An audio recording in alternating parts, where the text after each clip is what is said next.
My name is Sophia Hayes. I am 29 years old. And the day my grandfather's will was read, my parents looked me in the eye and tried to erase me. I was sitting at this long polished table, hands folded so tight my knuckles went white while my sister smiled across from me in a designer dress, already acting like she owned the room. The lawyer cleared his throat and started with what my parents called the main part of the will. That was when my mom leaned forward, all sweetness, and announced that my sister would be receiving $15 million from my grandfather's estate. My dad slid a stack of documents toward her, and everyone murmured, "Congratulations," like it was some kind of fairy tale ending. Then he turned to me. No folder, no check, not even a token. He just shrugged and said, almost bored, "Your sister gets $15 million. As for you, Sophia, you can earn your own. Grandpa didn't want you to have anything." My mom nodded and added, "He said he was done with you. You chose your career over family. This is what he wanted." I felt the room tilt, but I did not argue, did not cry, did not give them the satisfaction of seeing me break. I just stared at the table and listened to them rewrite the story of a man who had once been my biggest supporter. And that is exactly when my grandfather's own lawyer pushed his chair back, stood up, and said there was a second document sealed and hidden that my parents had never been allowed to see. He said it was meant to be read only when everyone was in the same room, and especially when I was present. Have you ever sat there while your own family decided you were worth nothing, and wondered if you should walk away or wait to hear the one secret that could blow everything apart? Because what that lawyer read next is the reason my mother ended up screaming in front of everyone. Daniel Park, my grandfather's attorney, didn't flinch when my mother snapped that there was no second document. He just adjusted his glasses, slid a thick sealed envelope out of his briefcase, and set it on the table like a bomb. "Mr. Arthur Hayes gave me explicit instructions," he said calmly. "This codicil was to be kept confidential from everyone, including his son, until the day his will was read with all immediate family present, especially his granddaughter, Sophia." My mom's face drained of color. My dad tried to laugh it off, saying, "Grandpa must have been confused near the end that there was no need to read anything else." Daniel ignored him, broke the seal, and unfolded several pages covered in my grandfather's careful handwriting and legal print. My heart hammered so loud I could barely hear him at first, but then the room seemed to fall silent. To my granddaughter Sophia Hayes, Daniel read, "I leave full controlling interest in HarborMind Analytics, the company I have quietly built and invested in over the last several years, as well as my personal investment accounts associated with it, held separately from my joint accounts with my son." He went on to explain that HarborMind was not some small side project. It was a growing tech company based out of Atlanta built around an AI platform to help small businesses manage inventory, cash flow, and marketing decisions. It already had partnerships, contracts, revenue. It was worth far more than the $15 million my parents had just handed to Chloe. My dad finally stopped smirking. "That's impossible," he blurted out. Dad barely knew how to use his phone. He didn't build a tech company. Snorts. Daniel looked straight at him. "With respect, Mr. Hayes," he learned he sought outside expertise. He invested in the right people, and he insisted everything connected to HarborMind stay in his name only, so there would be no confusion about his intentions. My mother leaned forward, her voice sharp. He was not in his right mind when he did that. He was old. He was sick. He was forgetting things. He told us Sophia wanted nothing to do with him. Daniel's expression tightened. "That is addressed here as well." He lowered his eyes to the page and continued. "I am fully aware," he read, "that Mark and Linda have kept Sophia away from me, changing plans, telling me she is too busy with her big city life, and telling her I am too tired or too confused to see her. They snorts, have told me she is ashamed of this family, that she does not call, that she does not care. I do not believe this. I have seen her messages disappear.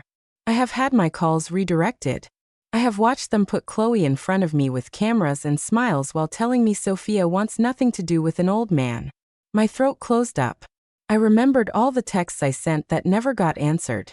The calls that went straight to voicemail. The times my mother said Grandpa was sleeping or at a doctor's appointment or otherwise occupied. Daniel continued reading. "I have also discovered that funds from my personal accounts have been diverted to personal cards, and accounts controlled by Mark and Linda used to fund travel vehicles and lifestyle expenses primarily for Chloe. These were never discussed with me. When I asked questions, I was told I had already approved them, even when I had not. I may be old, but I am not stupid. My mother shot to her feet, so fast her chair screeched across the floor. That's a lie, she shouted. He signed everything. We took care of him. We did everything for him. While she was off in Chicago chasing some computer dream, she jabbed a finger in my direction like I was the problem here. Like my existence was the insult. My dad tried a different angle, his voice cooler. Dad clearly wrote that under pressure. He had moments of paranoia. You know how it is at the end. People get suspicious. Daniel didn't move. His tone never rose, but every word sounded heavy. Mr. Hayes.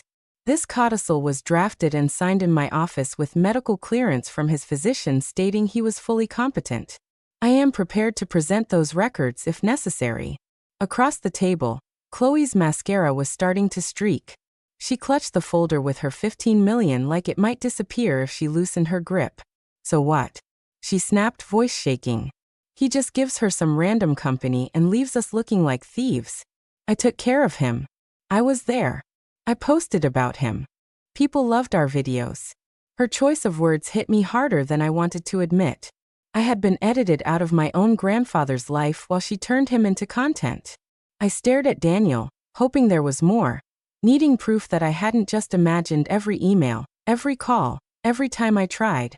He sighed, glanced over the last page, and then looked up at my parents again. Arthur knew there would be pushback, he said. He anticipated that you would question his memory, his capacity, his decisions. He left further instructions and additional evidence which I will present if this goes to court. My mom's hands were visibly shaking now. She grabbed my dad's arm. Mark, do something. She hissed. We can't let this stand. He can't just rewrite everything we agreed on. For the first time, my dad didn't have a quick answer. He stared at the papers in front of Daniel like he was doing the math, and realizing too late that the numbers didn't favor him anymore. Sitting there listening to all of it, pieces in my head started snapping into place. The missed holidays, the last-minute canceled visits. The way my parents always insisted on handling any banking to make things easier. The way Chloe flaunted trips and designer bags with no real job to back it up. Maybe you think you would have screamed or flipped the table, or stormed out right then. But all I did was sit a little straighter and wait, because one question burned in the back of my mind. If this was only the beginning of what Grandpa had hidden from them, what else was about to surface that they couldn't talk their way out of? When Daniel said my grandfather had seen his messages disappear, it snapped something loose in my memory. And suddenly, I was not in that conference room anymore. I was back in Savannah, sweating through my t-shirt on the front porch while my sister Chloe twirled in a brand new dance costume in the driveway. My mom was filming her with her phone yelling, "Give me a spin, baby. Followers love this."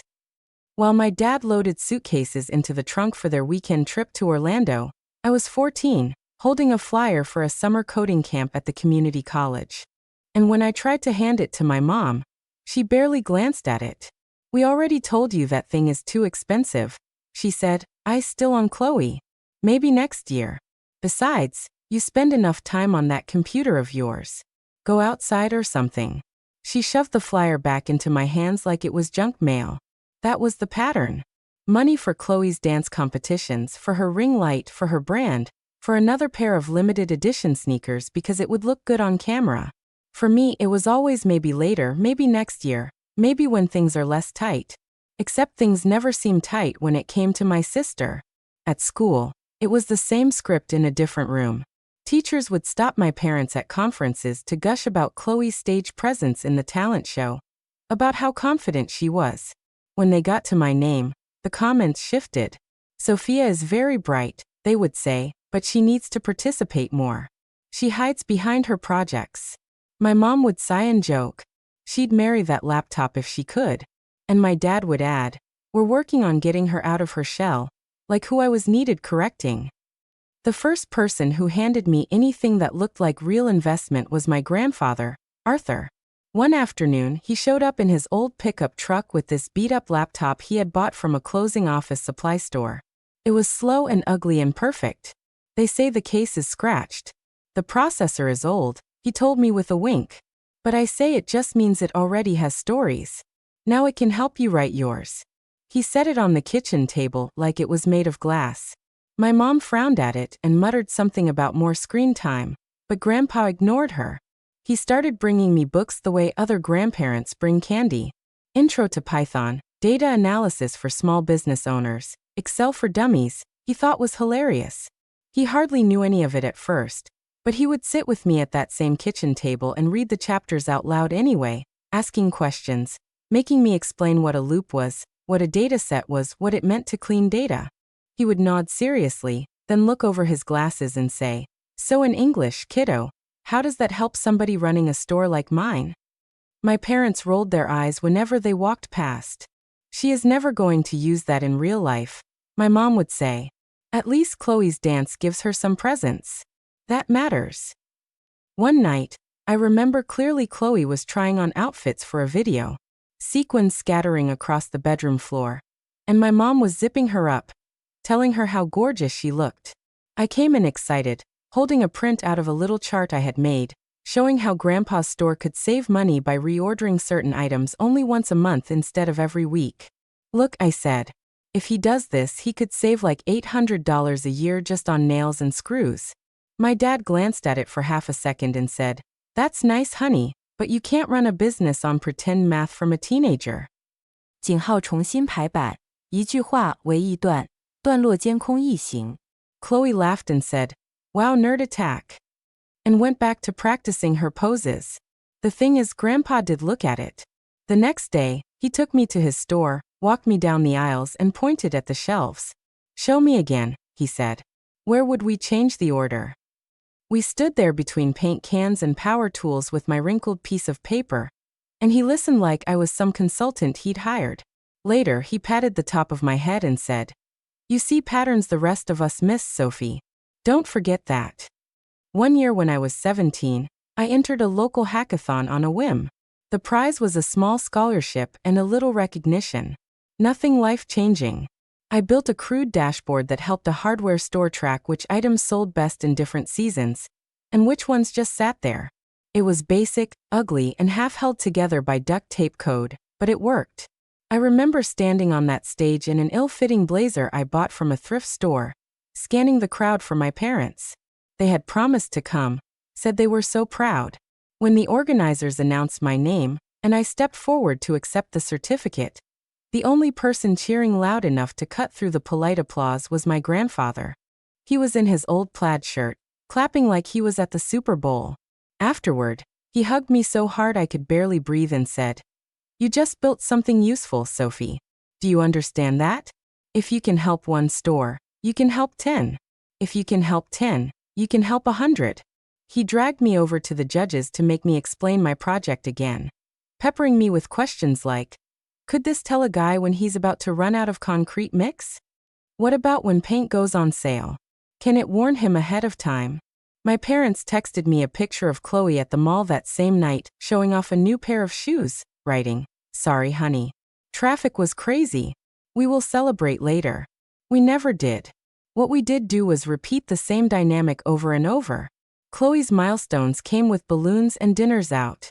My milestones came with a quick good job thrown over a shoulder. If that meanwhile, Grandpa kept talking about ideas. What if there was a tool that told small shops when to reorder paint before they ran out? He asked. What if you could tell a bakery which cupcakes actually made them money, not just looked pretty? He would sit at the counter of his store after closing, ledger open, and ask me what I thought about different numbers. At the time, I thought he was just humoring me, making my little experiments sound bigger than they were. Now I knew better. He was thinking like an owner, like someone who had spent his life trying to keep shelves stocked and bills paid. My parents said I was weird, too intense, too focused on things no one cares about. Chloe laughed and told me I would end up alone in a dark room with a bunch of screens that no one liked, data people. Grandpa told me I was going to change the way people run their shops. He started mentioning things like partners and investors and platforms, words that sounded too big for our small-town kitchen. Once when I joked that no one would ever trust a 20-year-old girl with their business data, he shook his head. They don't have to trust you at first, he said. They just have to see it works. Sitting in that conference room years later, listening to Daniel read words my grandfather wrote about messages disappearing and money moving without his consent, it hit me that the only person who had ever truly seen value in what I was building had realized long before I did that the rest of my family never would. Maybe that was why he built Harbormind in secret.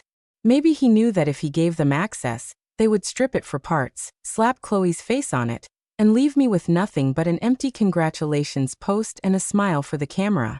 Instead, he tucked it away, tied it to my name, and waited for a day just like this, when their version of the story would finally collide with his.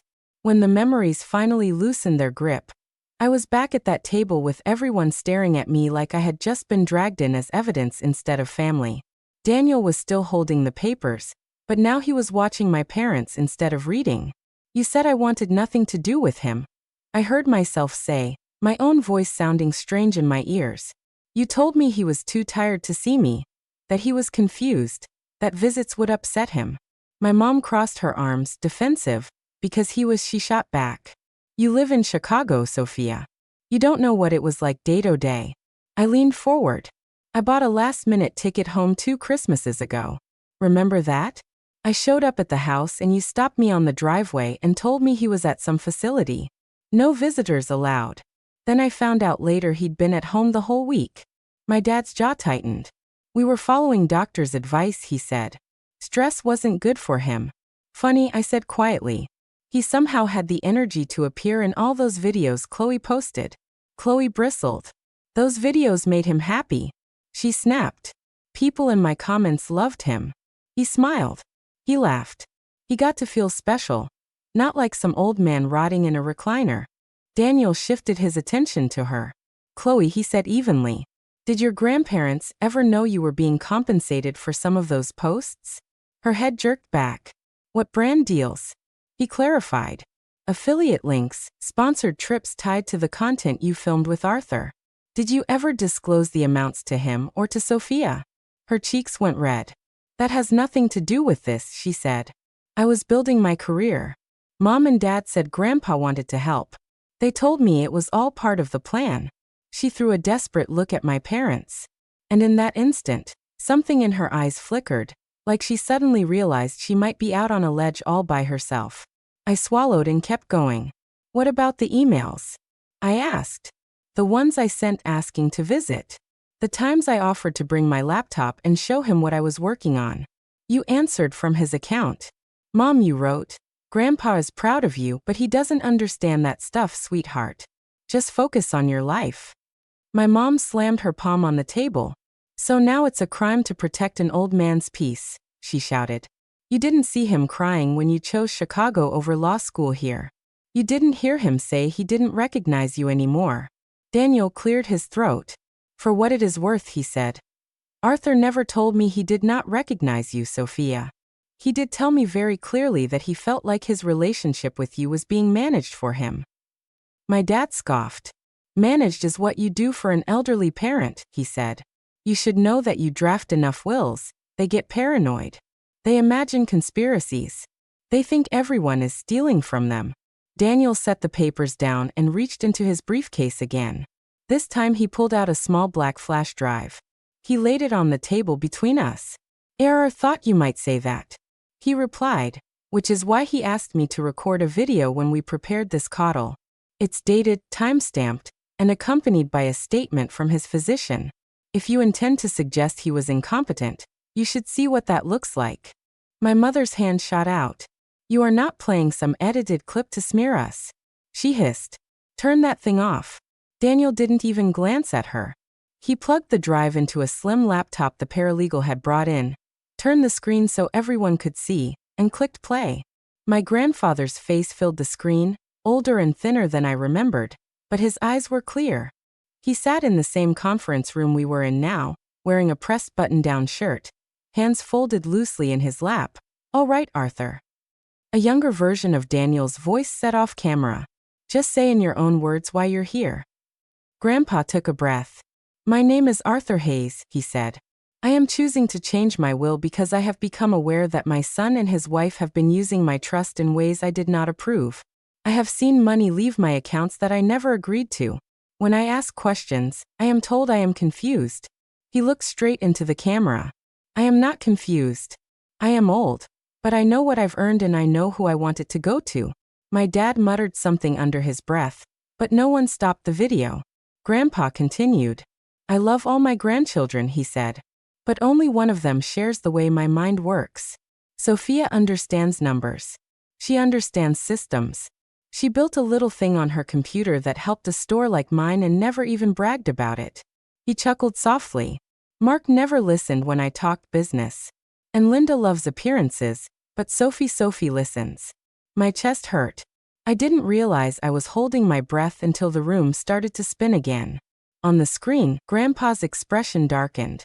I have also seen how they keep her away from me, he said. Visits canned, calls dropped. I get told she is too busy with her big city job. Then I hear from Ruth that Sophia drives all the way down, and my son sends her home from the driveway. I know what that is. That is control. That is fear that the two of us will talk and compare stories. He shifted in his seat, anger flashing across his features in a way I had rarely seen. If they are watching this, it means they are contesting my decision, he said. It means they are once again trying to take what does not belong to them. So let me make it plain. HarborMind Analytics, every share, every related account is for Sophia. Not because she is my favorite, but because she is the only one who can use it for what it is meant to do. He paused, eyes glistening. Help the little guys. Help the people running shops like I did who never had these tools. Daniel's voice came back in the recording. Are you making this decision under pressure from anyone? Grandpa gave him a look like the question insulted him. The only pressure I feel is time. He snapped. I am making this choice now while I can because I know if I wait, they will convince some doctor to write me off as senile and sign whatever they put in front of me. I want this on record before that happens. The screen froze on his face, then went black. No one spoke. The only sound was the low hum of the air conditioner and Chloe's uneven breathing. My mother's mascara had fully surrendered, black streaks cutting down her cheeks. She looked at my dad like he was supposed to have some way out of this. Some legal loophole or clever line that would undo what we had all just seen. Instead, he stared at the blank screen, fingers drumming a frantic rhythm on the table. You can take that to court, he said finally, voice, but it doesn't change the years we spent taking care of him. A jury will see that. They will see what we sacrificed. Daniel closed the laptop with a quiet click. You are free to challenge the will, he said. If you do, the video, the financial records, and the physician's statement regarding Arthur's capacity will become part of the public record. He glanced briefly at Chloe, whose influencer life depended on public perception. And given the nature of the transfers we have documented, there may also be questions raised that go beyond probate court. That was the moment my dad's fingers stopped tapping, the moment my mother stopped shouting, and the moment I realized this was not just about who got what. This was the beginning of something much bigger. And for once they were the ones who should be afraid of what came next. The fight my parents promised never made it to some dramatic jury trial with witnesses crying on the stand. Once Daniel filed the codicil, the video and the bank records, their bluff collapsed under the weight of numbers. They couldn't charm or cry their way around. There were meetings, of course. They hired a lawyer who walked into the first conference room loud and confident, shaking hands too hard, telling my parents not to worry, that these things are always negotiable. 井号重新排版，一句话为一段，段落监控一行。He walked out after the first disclosure hearing, looking like he needed a strong drink and a different client. The court ordered an accountant to go through years of transactions on my grandfather's joint accounts. And every family expense that had quietly funded my parents' lifestyle started showing up in spreadsheets and exhibits instead of Instagram stories. The judge didn't care how many videos Chloe had posted holding Grandpa's hand or how many heartfelt captions she'd written about cherishing moments. He cared about the power of attorney my dad had used to move money out of those accounts for unspecified personal expenditures. He cared about timing transfers right before luxury vacations, right before a new SUV, right before Chloe's sponsored trips that somehow got paid partly out of Grandpa's funds. He cared about the fact that when Arthur questioned those withdrawals, emails mysteriously vanished. When their attorney tried to argue that Arthur had verbally approved everything, Daniel slid the video across the table, and the judge watched the part where my grandfather looked straight into the camera and said, "I have seen money leave my accounts that I never agreed to. When I ask questions, I am told I am confused. I am not confused." After that, there wasn't much room left to spin. The medical report attached to the file confirmed he'd been evaluated as competent when he changed his will. The accountant's report laid out the misuse of funds in columns that didn't care about anyone's feelings. The court validated the codicil and confirmed harbor mined analytics, and the associated accounts were mine exactly as Arthur intended. They were also ordered to repay what they had taken from the joint accounts, plus interest and penalties. They didn't have it. They had been living like the money would never run out. Snorts. To even begin making a dent, they had to sell the big house in Savannah with the white columns and perfect lawn my mom used to pose on for holiday photos. The house she once called our legacy. They sold the 2 high-end cars they loved to park in the driveway just to be seen. The ones Chloe used as props in her day in my life vlogs. Word got out because of course it did. Small towns are cruel and efficient that way. The same neighbors who used to rave about Linda's taste in decor started whispering at the grocery store about mismanaged funds and financial abuse of an elder. People who once envied them now crossed the street to avoid awkward conversations. Mark was put on leave from his job at the logistics company pending review, and it didn't take long before that became terminated for cause. No company in town wanted the CFO, whose father's estate was now tied up in a public record of financial misconduct. Chloe's fall was quieter and louder at the same time. Quiet in the way doors closed to her behind the scenes. Loud in the way screenshots and clips began circulating online. People dug up old videos of Grandpa in her feed, and suddenly noticed the way he sometimes looked off camera, distracted, uncomfortable. A former friend leaked messages where Chloe bragged that she was set for life because her parents were making sure the will is in my favor. Brands that had been sending her free clothes and checks sent her emails instead with phrases like reputational risk, and we're going in a different direction. Her follower count started sliding then plummeting. The comments under her old posts turned from heart emojis to questions she couldn't delete fast enough. She posted a teary video about misunderstandings and online hate. But without the glossy trips and endless hauls, the algorithm moved on, and so did her audience. While all of this unfolded, I signed papers in a different courthouse room, ones that formally separated my financial life from theirs. No more shared anything. No more emergency contacts with their phone number just in case. No more backdoor access to accounts for safekeeping. Daniel slid the last form across to me and said, "Once you sign this, they have no legal claim to Harbor Mind or to any assets that come from it. Not now, not later." My hand shook for a second, not from doubt, but from the weight of cutting the last invisible cord. Then I signed, and for the first time their disappointment was no longer something that could cost me money or freedom. I moved into a modest apartment in Atlanta at first, close to where Harbor's tiny team was already working out of a rented office that still smelled like paint and new carpet. Grandma Ruth refused to stay in the Savannah house while it was being gutted for sale. So she packed her life into a couple of suitcases and came with me. Her photo album stacked on top of my boxes of cables and old notebooks. She left behind the fancy furniture and took the framed picture of her and Arthur at the store on opening day instead. My parents, stripped of the image they had worked so hard to project, slipped out of town not long after the sale closed.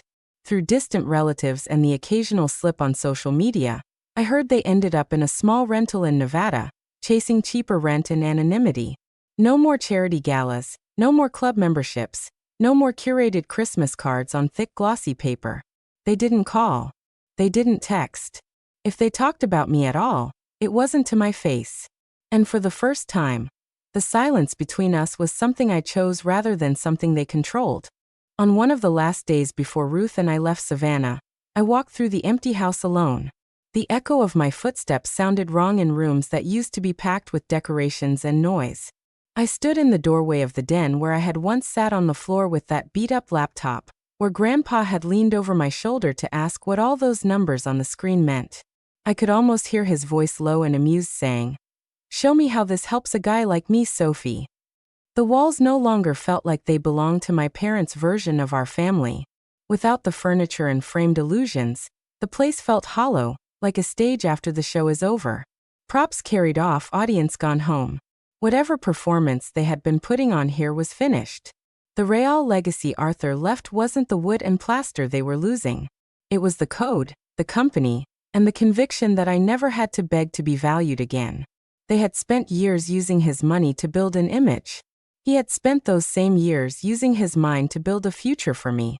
In the end, their image crumbled. His future stood. For years later, if you had walked into Harbormind's office in downtown Atlanta, you would never have guessed it started as a side project on a beat-up laptop, and a promise made in a will that almost got buried. We had real glass doors now, a logo on the wall, a team of 50 engineers, analysts, and support staff who spent their days building tools for people who looked a lot more like my grandfather than like my parents' country club friends.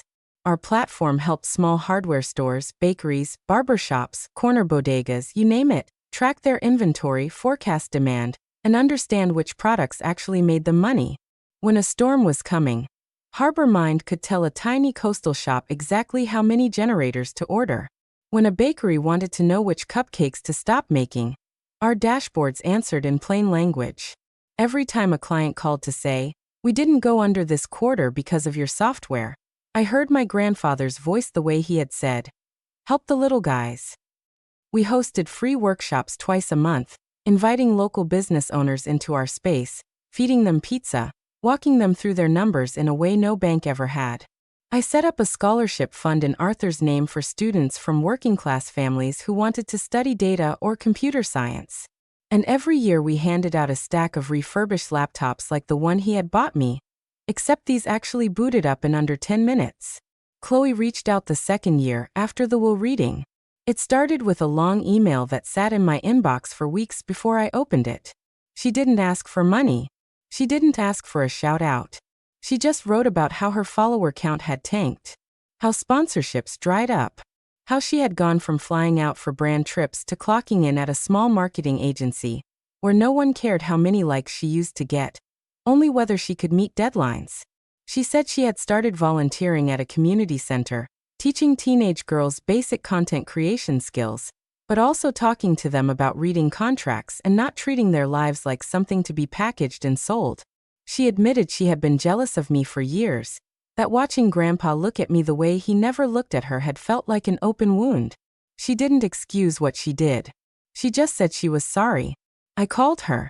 The conversation was awkward, full of long pauses and nervous laughter, but we talked, not as influencer and invisible sister, but as two women who had finally run out of people telling them who to be. We were not close. Not yet, but the door was cracked open instead of bolted shut. My parents never called. Through Grandma Ruth and an occasional relative, I heard scraps of updates. Mark picked up a job doing basic bookkeeping for a small firm out west. Nowhere near the executive level he used to brag about. Linda stayed at home mostly, rarely posting online anymore. The glamorous life replaced by discount furniture and generic coffee. They went from being the couple everyone envied to the couple people lowered their voices to talk about. Ruth and I built our own quiet rhythm in Atlanta. She claimed the sunny corner of my living room for her rocking chair and her knitting. And every evening we would sit on the balcony with takeout and watch the city lights blink on. Sometimes she would tell me stories about Arthur in the early days when he was just a kid stocking shelves long before he owned anything. Other times we sat in comfortable silence, the kind you only get with someone who has seen you at your lowest and never once tried to edit you. People like to say success is the best revenge. Maybe they are right. But sitting there with my grandmother, knowing Harbormind was giving families like ours a fighting chance without anyone needing to steal or lie to make it happen, I realized something else. The real revenge wasn't the money or the growth charts or the press articles. It was knowing that the part of me my parents had dismissed as useless, the girl with the pointless computer obsession, was the part that built a life they could no longer touch. The first time I told the whole story out loud to strangers was on a stage in New York under a red circle of light with cameras pointed at my face and Ted glowing behind me. My palms were sweating around the clicker, but my voice was steady when I started the way it had all started for me. Snorts. At my grandfather's will reading, my parents gave my sister $15 million and told me to earn my own. They said Grandpa didn't want me. They were wrong. The audience laughed in the right places and went dead quiet in the heavy ones as I walked them through it. Snorts. Not every messy detail, but enough. How my family decided I was the weird one, the difficult one, the one who didn't fit the picture they wanted to post. How my grandfather quietly bet everything on the part of me they tried to erase. How greed and manipulation almost buried that bet for good. I told them about Harbor Mind, about the small town shops now using our tools, about the bakery owner who cried on a Zoom call because she thought she would lose the business her mother started, and then didn't. I put up a slide with my grandfather's handwriting, his notes about helping the little guys, and felt something in my chest loosen that had been tight for years. When I finished and the applause washed over me, it didn't feel like vindication so much as confirmation that his belief in me had landed somewhere real. Later that night, back in my apartment, I took off the blazer and heels and sat on the edge of my bed with the one object from Grandpa I carry everywhere now, his old wristwatch. The leather band is cracked, the face a little scratched. But when you pop the back open, there's a tiny photo of me at 17 standing next to my hackathon project with my hair frizzing out, grinning like an idiot. On the metal around it, he had paid someone to engrave one sentence for the granddaughter. They never understood, but I always believed in. I ran my thumb over the words until they blurred. For a long time, I thought the only way to win was to make my parents eat their doubts, to force them to admit they were wrong about me. But somewhere between the courtroom and that stage, I realized that wasn't the point. The point was that I stopped auditioning for people who had already decided not to see me. The point was that I took the love and belief I got from one old man and multiplied it, turning it into jobs and scholarships and second chances for people who came from families a lot like mine. If there is any lesson in what happened, it is this. Being the unwanted child does not mean you are unworthy. It usually just means the people around you are too afraid or too small to handle who you really are. You do not have to stay in rooms where your value is up for debate. You are allowed to build new rooms with new people who don't need to be convinced you matter. And if you have ever been the Sophia in your family, the one who got overlooked, blamed, or cut out, I hope you remember this part more than the money or the scandal. One person believing in you at the right time can change everything. Be open to finding that person. And when you can be that person for